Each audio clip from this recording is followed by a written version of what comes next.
বন্ধুরা, এই যে অ্যাম্বুলেন্সটা যাচ্ছে দেখছেন না, এই অ্যাম্বুলেন্সটা হচ্ছে কেন্দ্র সরকারের প্রকল্প।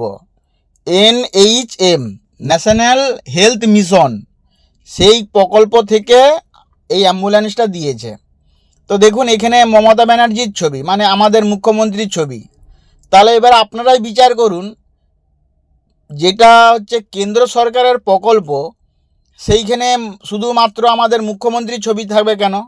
আমাদের তো প্রধানমন্ত্রীর ছবিও রাখা উচিত।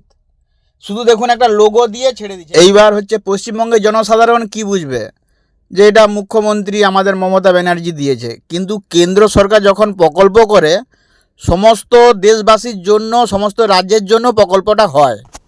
তারপরও কেন্দ্র সরকারকে কথা শুনতে হয় যে আমাদের রাজ্যকে কেন্দ্র সরকার কি দিয়েছে, বঞ্চনা করছে, অনেক কিছু। এরকম অনেক প্রকল্প আছে যেটা আমরা জানি না, সেটা এইভাবেই চলছে। অনেক প্রকল্প আছে।